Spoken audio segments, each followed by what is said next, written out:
प्राचीन समय की बात है, जब राजा वीरेंद्र और रानी मधुरी ने राजमहल में नया जीवन आरंभ किया।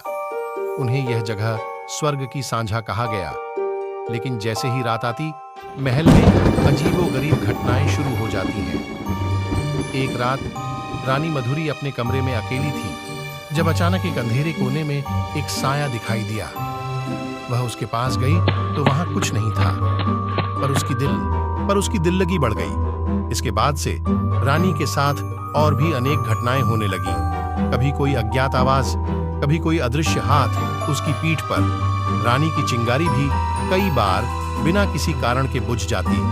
वह इन घटनाओं को अपने पति को बताने की कोशिश करती, लेकिन राजा वीरेंद्र उसे नहीं मानते।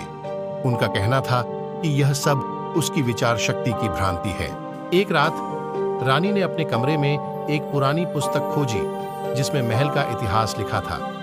वह पढ़ते हुए हैरान हो गई। वह पाया कि महल का इतिहास अजीब है। कई शताब्दियों पहले इसी जगह पर एक राजा रहता था, जिसका वंश बंद हो गया था और उसके परिवारजन उसके द्वारा किए गए अत्याचार के कारण मर गए थे।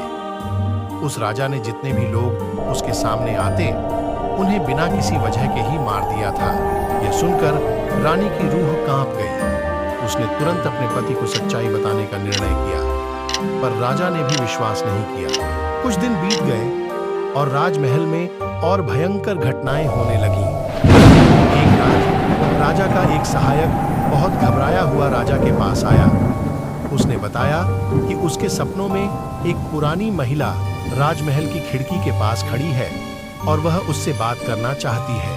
राजा वीरेंद्र ने अपने सहायक के सपने की बात को ध्यान में रखते हुए रानी मधुरी के साथ महल के उस कोने की खोज की, जहां सपने में वह पुरानी महिला दिखाई दी थी। वे वहां पहुंचे और खिड़की के पास एक विशाल आईना पाया, जिसमें उनका रिफ्लेक्शन पर्याप्त रूप से दिखाई देने लगा। रानी मधुरी का हृदय तेजी से धड़क रहा था। उन्होंने विचार किया कि क्या यह सच है या फिर एक और विचार शक्ति का खेल है। वे आईने के सामने खड़े होकर उसे घूरते रहे। तभी अचानक वहां से एक पुरानी महिला का आवाज आई, कौन हो तुम और मुझे क्यों घूर रहे हो? रानी मधुरी और राजा वीरेंद्र ने चौंक कर पीछे हटा। वे पुरानी महिला के सामने बात करने के लिए तैयार नहीं थे। पुरानी महिला ने फिर कहा, मुझे छोड़ दो, मैं यहां से नहीं जाऊंगी। उसकी आवाज में डरावनी और दुख भरी भावना थी। राजा वीरेंद्र भी अपनी पत्नी के सुझाव को मानते हुए उस महिला की मदद करने के लिए उससे बात करने का निर्णय लिया।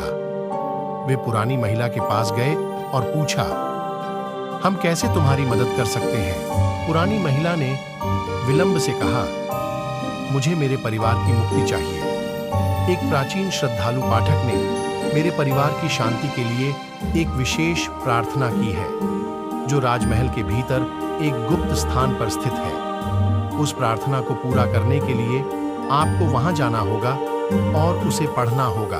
रानी मधुरी और राजा वीरेंद्र ने तत्परता से स्थान की खोज की और उन्होंने वहां एक पुरानी पुस्तक मिली, जिसमें वह प्रार्थना लिखी थी। उन्होंने प्रार्थना को पढ़ा और पुरानी महिला के परिवार की मुक्ति की कामना की।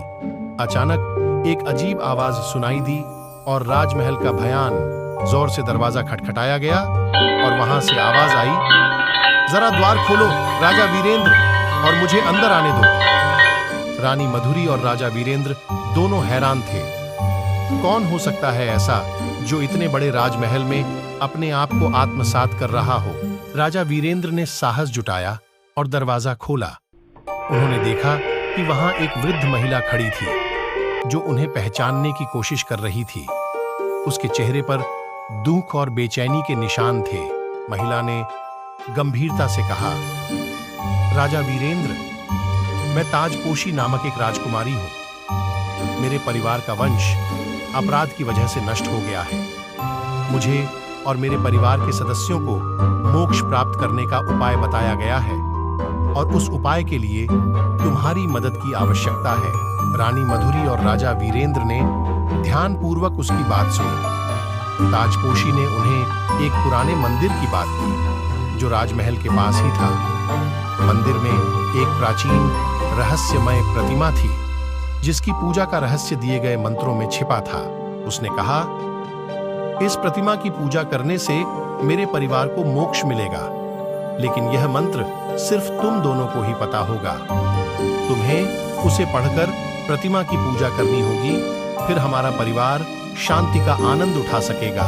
रानी मधुरी और राजा वीरेंद्र ने उसे विश्वास किया और उसके साथ मंदिर की ओर निकले। वहां पहुंचकर वे उसे पढ़ा और प्रतिमा की पूजा की। एक अद्भुत प्रकार से मंदिर में अचानक शांति का वातावरण छा गया।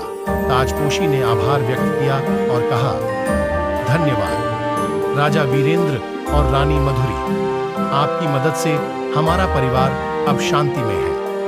उसके बाद वह राजमहल से गायब हो गई। रानी मधुरी और राजा वीरेंद्र ने एक दूसरे को देखा और एक दूसरे के साथ एक परम संतुष्ट भावना से गले मिले। उनका परिवार अब शांति में था और उन्होंने